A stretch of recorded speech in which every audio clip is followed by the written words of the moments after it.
JRF ആണ് നമ്മുടെ സ്വപ്നം. ഇന്ത്യയിലുള്ള എല്ലാവരും നമ്മുടെ കൂടെ കോമ്പീറ്റ് ചെയ്യാണ്. ലാസ്റ്റത്തെ 1 month നിങ്ങൾ പുതിയ ടോപ്പിക്സ് ഒന്നും പഠിക്കരുത്. ഒരു പാറ്റേൺ ഉണ്ട്, നിങ്ങളൊന്ന് അനലൈസ് ചെയ്ത് കഴിഞ്ഞാൽ നിങ്ങൾക്ക് അത് മനസ്സിലാവും. Hi all, welcome to competitive cracker. ഞാൻ അപർണ സന്തോഷ്.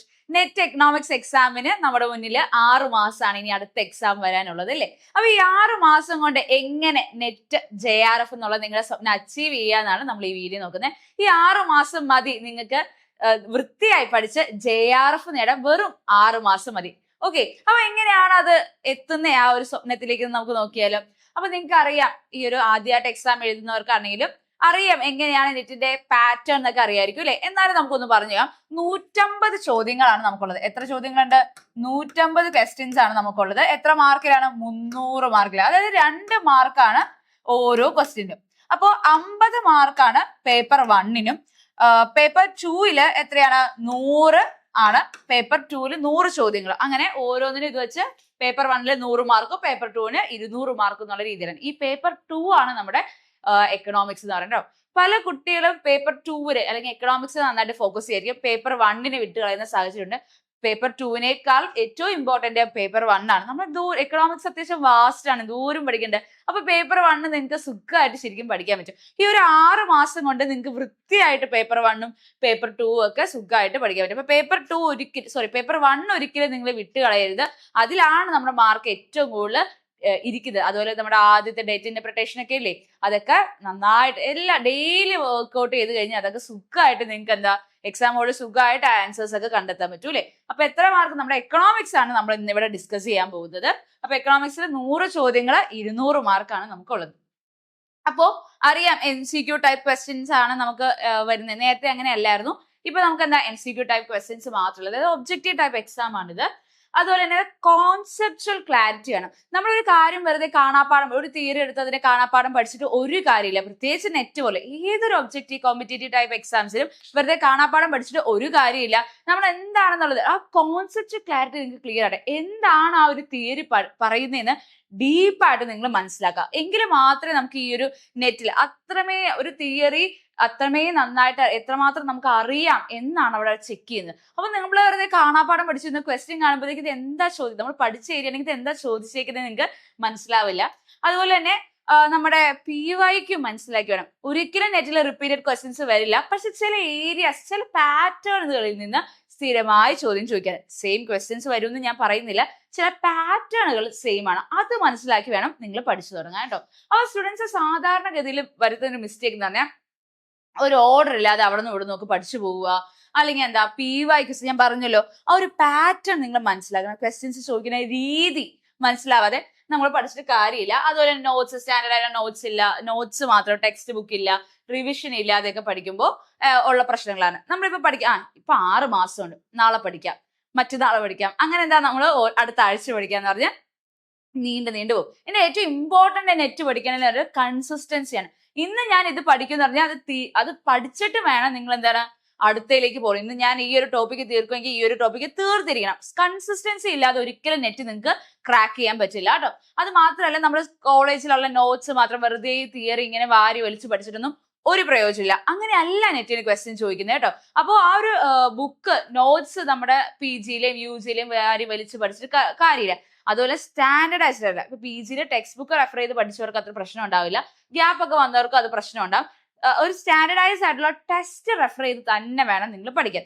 അത് ടെസ്റ്റ് വെറുതെ വായിച്ച് വെറുതെ കാണാപ്പാടം മനപ്പാടം ഒക്കെ പഠിച്ചിട്ട് കാര്യമില്ല. അതെന്താണ് ആ തിയറി പറയുന്നത് എന്ന് ഡീപ്പായിട്ട് പഠിക്കാം.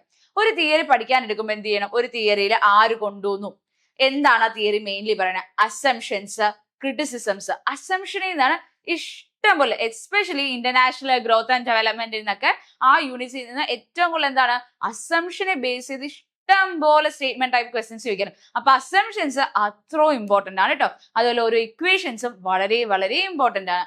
അതുപോലെ തന്നെ റിവിഷൻ ഏറ്റവും കുറഞ്ഞ 2-3 വട്ടമെങ്കിലും, ഏറ്റവും മിനിമം 3 വട്ടമെങ്കിലും നിങ്ങൾ റിവൈസ് ചെയ്തിരിക്കണം. കംപ്ലീറ്റ് പഠിച്ച റിവിഷൻ അതോടെ കഴിഞ്ഞിരിക്കണം. മാക്സിമം ക്വസ്റ്റ്യൻസ് കവർ ചെയ്യണം. ഇതൊന്നും ഇല്ലാതെ നമുക്ക് ഒരിക്കലും നെറ്റ് ക്രാക്ക് ചെയ്യാൻ പറ്റില്ല. അപ്പൊ ഇങ്ങനെ ഒരു കറക്റ്റ് വേ സിലബസ് മൊത്തത്തിൽ പഠിക്കുക. സിലബസിനെ കൃത്യമായി, ഇപ്പൊ നമുക്ക് മൈക്രോ എക്കണോമിക്സ് തന്നെ കൺസ്യൂമർ തിയറി, പ്രൊഡ്യൂസ് എന്നൊക്കെ ജസ്റ്റ് ആ ഹെഡ് കൊടുത്തായിരിക്കും പോയി. പക്ഷെ അതിന്റെ ഉള്ളിൽ തന്നെ ധാരാളം ടോപ്പിക്സ് നമുക്ക് പഠിക്കാനുണ്ട്. ഒരൊറ്റ ടോപ്പിക് ആയിട്ടായിരിക്കും നമുക്ക് കൊടുത്തേക്കുന്ന സിലബസിൽ. പക്ഷെ ആ ഒരു ടോപ്പിക്കിന്റെ ഉള്ളിൽ തന്നെ ഇഷ്ടം പോലെ സാധനങ്ങൾ നമുക്ക് പഠിക്കാനുണ്ട്. അപ്പൊ എന്തൊക്കെ അതിൽ നിന്ന് പഠിക്കണം, ഏതൊക്കെ ഒരു യൂണിറ്റിലെ ഒരു ടോപ്പിക്കിൽ തന്നെ ഇഷ്ടം പോലെ അതിന്റെ ഉള്ളിൽ കുറെ ഇന്റർ റിലേറ്റഡ് ടോപ്പിക്സ് നമുക്ക് പഠിക്കാനുണ്ട്. അതൊന്നും സിലബസിൽ ഡയറക്റ്റ് കൊടുത്തിട്ടില്ല. അത് ഏതൊക്കെയാണെന്ന് മനസ്സിലാക്കി നെറ്റിന്റെ പോയിന്റ് ഓഫ് വ്യൂല് അത് നിങ്ങൾ പഠിക്കുക. അതുപോലെ തന്നെ ഏറ്റവും വെയിറ്റേജ് ഉള്ള യൂണിറ്റ്സ്, സാധാരണഗതിയിൽ എപ്പോഴും എക്സാംസിന് മൈക്രോ മാക്രോയ്ക്കൊക്കെ നല്ല വെയിറ്റേജ് ഉണ്ട്. ഒരിടയ്ക്ക് ഗ്രോത്ത് ആൻഡ് ഡെവലപ്മെന്റിന് സോളോയുടെ മോഡലിനൊക്കെ സ്ഥിരം ക്വസ്റ്റ്യൻസ് വന്നിട്ടുണ്ട്. ഈ ഇടയായിട്ടാണ് അത് കുറഞ്ഞ്. അതുപോലെ തന്നെ 2023 അല്ലെങ്കിൽ 22 തൊട്ട് എക്കണോമെട്രിക്സ്, മാത്തമാറ്റിക്കൽ എക്കണോമിക്സിന്റെ ഏരിയയിൽ നിന്നും ഇഷ്ടംപോലെ ക്വസ്റ്റ്യൻസ് വരും. അപ്പൊ അപ്പോഴത്തേക്ക് എന്താ ശ്രദ്ധിക്കുക. അതുപോലെ ഇന്റർനാഷണൽ എക്കണോമിക്സിൽ കുറച്ച് തിയറീസ് സ്ഥിരമായി ചോദിക്കുന്ന ഏരിയ ഉണ്ട്, അത് ശ്രദ്ധിക്കുക. ഒരിടയ്ക്ക് മാക്രോയിലെ കൺസംഷൻ തിയറീസ് സ്ഥിരം മാച്ച് ദ ഫോളോയിങ്, ക്രോണോളജി എന്നൊക്കെ പറഞ്ഞ് സ്ഥിരമായി ചോദിക്കാറുണ്ട്, അതും നോട്ട് ചെയ്ത് പഠിക്കുക. അതുപോലെ തന്നെ ഒരു യൂണിറ്റ് ഒരു ബുക്ക് എന്നുള്ള രീതിയിൽ ഒരു കൃത്യമായി ബുക്ക് റെഫർ ചെയ്ത് തന്നെ പഠിക്കാവുള്ളൂ. ഒരിക്കലും AI ടൂൾസ് നിങ്ങൾ നെറ്റ് പഠിക്കാൻ വേണ്ടി യൂസ് ചെയ്യരുത്. അതുപോലെ തന്നെ PYQs, മാത്സ്. ഇപ്പൊ ഞാൻ ഇന്നൊരു ടോപ്പിക്ക് കവർ ചെയ്ത് ഇന്നൊരു ടോപ്പിക്ക് ഞാൻ പഠിച്ചു കഴിഞ്ഞാൽ ഞാൻ ആ ടോപ്പിക്കിനെ ബേസ് ചെയ്ത് മാക്സിമം PYQs എന്തൊക്കെയാണ് ഈ ടോപ്പിക്കിനെ ബേസ് ചെയ്ത് PYQs ചോദിച്ചേക്കുന്നത്, അല്ലെങ്കിൽ ഈ ഒരു ടോപ്പിക്കിനെ പറ്റി എങ്ങനെയൊക്കെ ചോദ്യങ്ങൾ ചോദിക്കാം, അതൊക്കെ നിങ്ങൾ എന്താ നോട്ട് ചെയ്ത് പഠിക്കുക. ഒരു സ്റ്റഡി പ്ലാൻ വേണം എപ്പോഴും. എന്താണ് ഒരു ടൈം ടേബിൾ, 6 മാസത്തെ ഒരു സ്റ്റഡി പ്ലാൻ നിങ്ങൾ ഉണ്ടാക്കി വെക്കുക. ഒരാഴ്ചയിൽ ഞാൻ ഇത്ര ടോപ്പിക്ക് വരും എന്ന് പറഞ്ഞാൽ ഒരു പ്ലാൻ, ഒരു ടൈം ടേബിൾ സെറ്റ് ചെയ്ത് തന്നെ വേണം. ആദ്യം പഠിക്കാൻ തുടങ്ങുമ്പോൾ സിലബസ് ഡൗൺലോഡ് ചെയ്യുക, പ്രിന്റ് എടുത്ത് വെക്കുക, ടൈം ടേബിൾ ഉണ്ടാക്കുക. ടൈം ടേബിൾ ഉണ്ടാക്കിയതിന് ശേഷം ആദ്യം എന്ത് ചെയ്യണം, ഇന്ന ദിവസം ഞാൻ ഇന്നത് കവർ ചെയ്തു മാർക്ക് ചെയ്ത് വെക്കുക. എന്നിട്ട് വീണ്ടും റിവൈസ് ചെയ്യുമ്പോൾ വീണ്ടും അത് ആദ്യം പെൻസിൽ കൊണ്ട് പിന്നെ പേന കൊണ്ടോ മാർക്കർ കൊണ്ടോ എന്നൊക്കെ പറഞ്ഞ് നിങ്ങൾ അപ്പൊ ഞാൻ ഇത്ര വട്ടം ഈ ഒരു ടോപ്പിക് റിവൈസ് ചെയ്തെന്ന് നിങ്ങൾക്ക് തന്നെ മനസ്സിലാവും. ഇനി എന്താ നമ്മുടെ സിലബസിലേക്ക് micro, macro, stati and econometrics, mathematical economics, international, public economics, money and banking, Indian economy, growth and development, എൻവയോൺമെന്റൽ എക്കണോമിക്സ്, ഇന്ത്യൻ എക്കോണമി. അങ്ങനെ 10 യൂണിറ്റ് ആണ്. 10 യൂണിറ്റിനും അതിൻ്റെതായ ഇമ്പോർട്ടൻസ് ഉണ്ട്. അതുപോലെ ഇന്ത്യൻ എക്കോണമി പഠിക്കുന്ന സമയത്ത് എന്തൊക്കെ പഠിക്കണം, ബഡ്ജറ്റ് പഠിക്കണം, എക്കണോമിക് സർവേ പഠിക്കണം, മോണിറ്ററി പോളിസി കമ്മിറ്റി എല്ലാം ഇൻക്ലൂഡ് ചെയ്ത് വേണം പഠിക്കാൻ. ബഡ്ജറ്റ് പഠിക്കുമ്പോൾ 2026 ജൂണിലായിരിക്കും നിങ്ങൾ എക്സാം എഴുതുന്നത്. അപ്പൊ നിങ്ങൾ എന്ത് ചെയ്യണം, ഈ 26 ബഡ്ജറ്റും അതിന് 25 ബഡ്ജറ്റും എല്ലാം കവർ ചെയ്ത് ഏറ്റവും കുറഞ്ഞ 2 കൊല്ലത്തെങ്കിലും നിങ്ങൾ ബഡ്ജറ്റ് നോക്കുക. അതുപോലെ തന്നെ എക്കണോമിക് സർവേ അതുപോലെ തന്നെ നോക്കുക, മോണിറ്ററി പോളിസി കമ്മിറ്റി അതുപോലത്തെ ആ ഒരു 2 പ്രാവശ്യത്തെ തന്നെ അതും നോക്കിയിട്ട് വേണം കേട്ടോ പോകാൻ. അപ്പൊ ഇന്ത്യൻ എക്കോണമിയിൽ നമുക്കറിയാം ബഡ്ജറ്റ് ഒരിക്കലും നമുക്ക് അല്ലെങ്കിൽ എക്കണോമിക് സർവേ മൊത്തം നമുക്ക് പഠിച്ചിട്ട് പോകാൻ പറ്റില്ല അല്ലെ. പക്ഷെ എന്താണ് കീ ഏരിയ ആയിട്ട് അവര് ചോദിക്കുന്ന കുറച്ച് ഏരിയാസ് ഉണ്ട്, അത് ഏതാന്ന് മനസ്സിലാക്കി പഠിക്കാം. അതുപോലെ തന്നെ ഇതും കൂടെ പഠിക്കണം, സെൻസസ് വിട്ടു പോകാൻ പാടില്ല കേട്ടോ. ഇതൊക്കെ റിപ്പീറ്റഡ് ആയിട്ട് ഇന്ത്യൻ എക്കോണമിയിൽ ചോദിക്കുന്ന ഏരിയകളാണ്. അതൊക്കെ എന്തായാലും പഠിച്ചുകൊണ്ടിരിക്കുക കേട്ടോ. അതൊക്കെയാണ് ഇന്ത്യൻ എക്കോണമിയുടെ ഏരിയയിൽ നിന്ന് വരുന്നത്. ഇവിടെ ഇന്ത്യൻ എക്കോണമി റിപ്പീറ്റഡ് വന്നിട്ടുണ്ട്, ഇന്ത്യൻ എക്കോണമി ഒന്നേ ഉള്ളൂ കേട്ടോ. അപ്പോ ഇതൊക്കെയാണ് ഈ ഒരു ഏരിയയിൽ നിന്ന് നമ്മൾ നോക്കേണ്ടത്. അത് മാത്രമല്ല നമ്മുടെ മൈക്രോ മാക്രോയിൽ നന്നായിട്ട് ഫോക്കസ് ചെയ്യുക. സ്റ്റാറ്റിൻ, എക്കണോമെട്രിക്സ് ഒക്കെ ശരിക്കും എന്താ പറയാ നമ്മള് ബേസിൽ നിന്ന് തന്നെ ബേസ് ഇല്ലാത്തവർ പഠിച്ചു തുടങ്ങണം കേട്ടോ. മാത്തമാറ്റിക്കലിനൊക്കെ ശരിക്കും നമുക്ക് സിമ്പിൾ ആയിട്ടുള്ള ക്വസ്റ്റ്യൻസാണ് ചോദിക്കുന്നത്. പിന്നെ ഇന്റഗ്രലില് ഒരിടയ്ക്ക് ഡെറിവേറ്റീവ്സ് ആണ് ചോദിച്ചത്. ഇപ്പൊ ഇന്റഗ്രൽസിന്റെ ചോദ്യങ്ങൾ തന്നെ, ഇന്റഗ്രൽസും ഡെറിവേഷൻസ് കൃത്യമായി പഠിക്കുക. കൺസ്യൂമർ സർപ്ലസ്, പ്രൊഡ്യൂസർ സർപ്ലസ് എന്ന് പറഞ്ഞ സ്ഥിരമായ ആ ഏരിയയിൽ ക്വസ്റ്റ്യൻസ് ഉണ്ട്. അപ്പൊ ഡെറിവേഷനും ഇന്റഗ്രലും പഠിച്ചാൽ മാത്രമേ ആ ഒരു പ്രോബ്ലം നിങ്ങൾക്ക് ആൻസർ ചെയ്യാൻ പറ്റുള്ളൂ കേട്ടോ. അനി പ്രിപ്പറേഷൻ സ്ട്രാറ്റജി, 6 മാസത്തെ പ്രിപ്പറേഷൻ സ്ട്രാറ്റജി അതാണല്ലോ നിങ്ങൾക്ക് അറിയേണ്ടത്. ആദ്യം 1 to 3 മാസം നിങ്ങൾ എന്താ ആ ഒരു കൺസെപ്റ്റ് ബിൽഡിംഗ് ആണ് ചെയ്യുന്നത്. അതായത് മാക്സിമം 3 മാസത്തിനുള്ളിൽ നിങ്ങൾ ഫുൾ കവർ ചെയ്ത് പോകണം. അതായത് ഈ നമ്മുടെ 10 മൊഡ്യൂളും 3 മാസത്തിനുള്ളിൽ പഠിച്ചു പോവുക. ഓടിച്ചും കാണാതെയുള്ള പഠിത്തമല്ല, കൃത്യമായിട്ട് മനസ്സിലാക്കി ഓരോ ടോപ്പിക്ക് എന്താണ് പറയുന്നതെന്ന് ഡീപ്പായിട്ട് മനസ്സിലാക്കി വേണം പോകാൻ. ബേസിസ് ഇല്ലാത്തവര്, ബേസിസ് സ്ട്രോങ് ആയിട്ടുള്ളവര്, ഗ്യാപ്പ് ഉള്ളവര്, ഇവരൊക്കെ എന്ത് ചെയ്യണം, ബേസിൽ നിന്ന് വേണം തുടങ്ങാൻ. ഇവൻ +2 ബുക്ക് എടുത്ത് ഇപ്പൊ ഞാൻ നെറ്റിന് വേണ്ടി ഈ PG ലെവൽ, നെറ്റ് എന്ന് പറഞ്ഞാൽ അത്ര ഹൈ ലെവൽ എക്സാം എഴുതാൻ പോകുന്ന ഞാൻ ഇനി +2 ബുക്ക് എടുത്ത് പഠിക്കണം എന്ന് തോന്നും. ബേസ് നിങ്ങളുടെ സ്ട്രോങ് അല്ലെങ്കിൽ ഉറപ്പായിട്ടും +2 ബുക്ക് ചെയ്യുന്ന തന്നെ വേണം തുടങ്ങാൻ. ബേസ് സ്ട്രോങ് അല്ലാതെ നമ്മുടെ അടിത്തറയിൽ ഇല്ലാതെ എന്താ കിട്ടിപ്പൊക്കിയിട്ട് കാര്യമില്ല അല്ലെ. അപ്പൊ ബേസ് നിങ്ങളുടെ സ്ട്രോങ് അല്ല, ഗ്യാപ്പ് ഉണ്ട് എന്നൊക്കെ തോന്നുകയാണെങ്കിൽ ഉറപ്പായിട്ട് എന്താണ് +2 ബുക്കിൽ നിന്ന് തന്നെ പറയാം. ഈവൻ PG പഠിക്കുന്നവർക്ക് പോലും ചില സമയം ബേസ് സ്ട്രോങ് അല്ലാതെ വരുന്ന സാഹചര്യം ഉണ്ട്.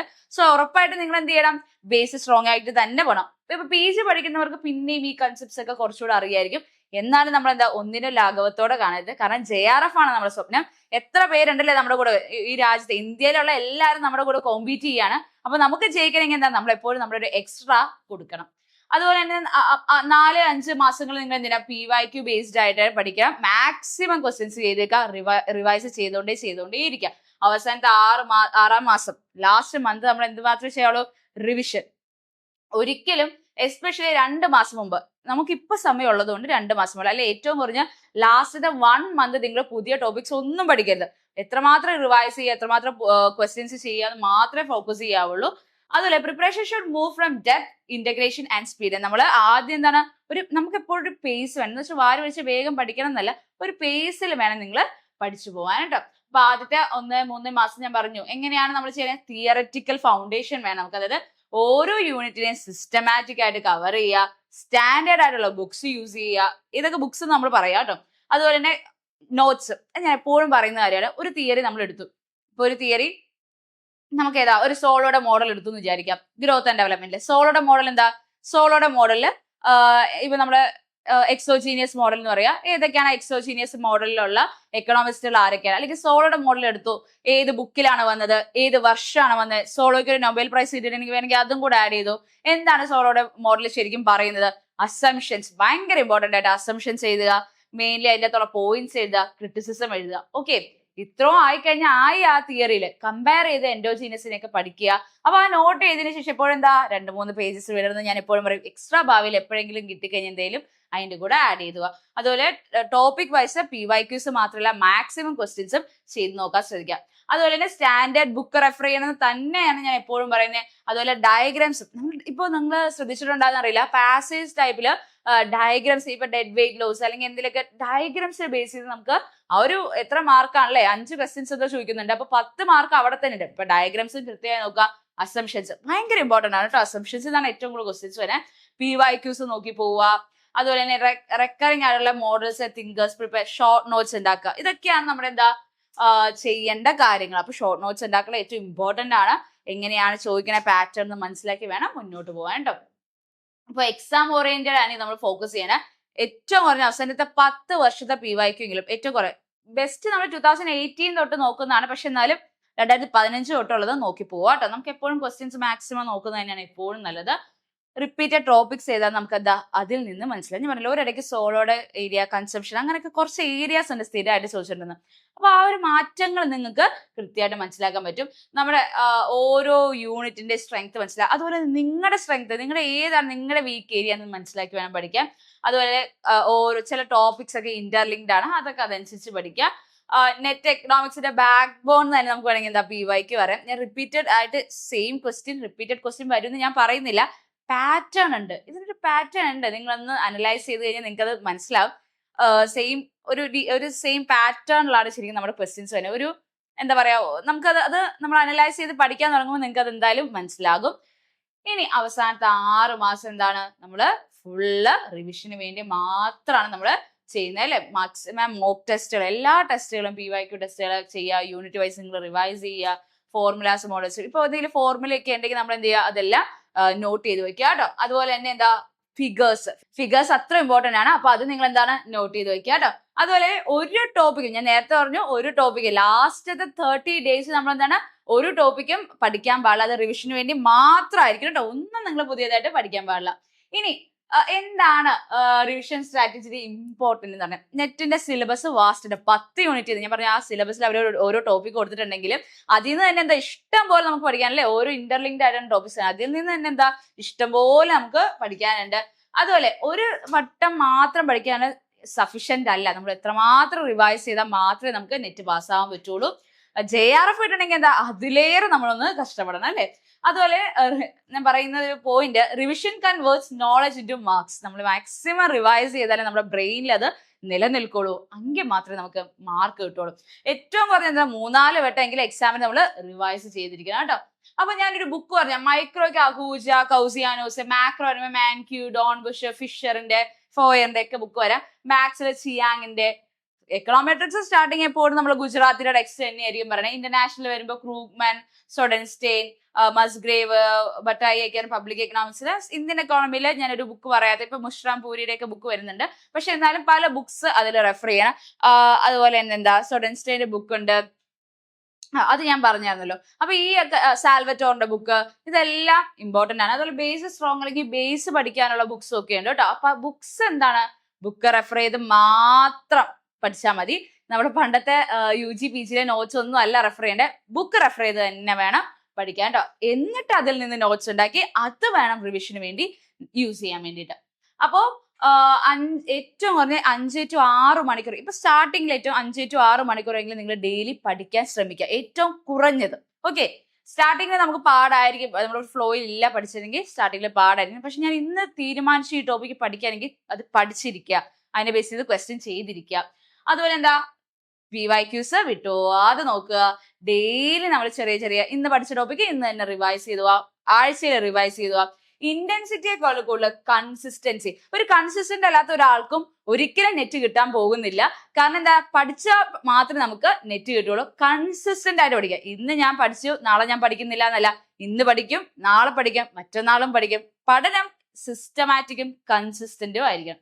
അപ്പോ എന്താ, ഇപ്പൊ നമ്മൾ ഒത്തിരി വട്ടം നെറ്റ് എഴുതിയിട്ട് even PG admission to PhD പോലും കിട്ടാത്ത സാഹചര്യം ഉണ്ടാവും. പക്ഷെ അത് നമ്മൾ സിസ്റ്റമാറ്റിക് ആയിട്ട് പഠിക്കാൻ, നമ്മൾ പേഷ്യന്റ് ആവുക, സിസ്റ്റമാറ്റിക് ആയിട്ട് നിങ്ങൾ പഠനം തുടങ്ങി കഴിഞ്ഞാൽ ഉറപ്പായിട്ട് നിങ്ങൾക്ക് നെറ്റ് ക്രാക്ക് ചെയ്യാൻ പറ്റും. അതുപോലെ ഈ ഒരു പ്രോസസ്സ് നിങ്ങൾ വിശ്വസിക്കുക.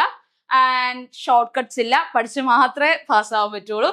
അതുപോലെ തന്നെ നെറ്റ് ഒരു കോൺസെപ്ച്വൽ എക്സാം ആണ്, ആയതുകൊണ്ട് തന്നെ ഒബ്ജക്റ്റീവ് ടൈപ്പ് എക്സാം ആണ്. അതിൻ്റെ അകത്ത് എന്താണ്, തിയറി മനസ്സിലാക്കി തന്നെ വേണം പഠിക്കാൻ കേട്ടോ.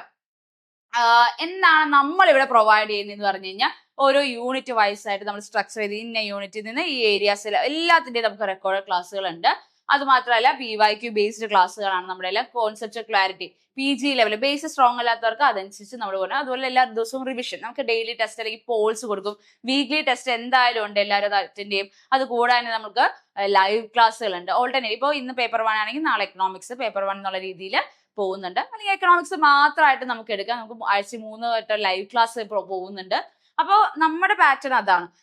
ഒരു ടോപ്പിക്ക് പഠിച്ച് അതിനെ ബേസ് ചെയ്തായിരിക്കും നമ്മൾ മാക്സിമം ക്വസ്റ്റ്യൻസ് പിള്ളേരെ കൊണ്ട് ചെയ്യിക്കുക എന്നതാണ് നമ്മുടെ ഒരു പ്രോസസ്സ് എന്ന് പറഞ്ഞാൽ. ഇപ്പോൾ നമ്മുടെ ലോങ് ടേം 6 മന്തിന്റെ ബാച്ച് നമ്മൾ സ്റ്റാർട്ട് ചെയ്തിട്ടുണ്ട്. JRF നെറ്റ് എന്നുള്ള നിങ്ങളുടെ സ്വപ്നം നമുക്ക് അച്ചീവ് ചെയ്യാൻ വേണ്ടി നമ്മൾ എന്തായാലും ജോയിൻ ചെയ്യാൻ നമ്പർ കൊടുത്തിട്ടുണ്ട്. ഫസ്റ്റ് 50 അഡ്മിഷന് നമ്മൾ 20% ഓഫ് കൊടുക്കുന്നത്. അപ്പൊ എന്തായാലും നിങ്ങൾക്ക് കോൺടാക്ട് ചെയ്യാൻ നമ്പർ കൊടുത്തിട്ടുണ്ട്.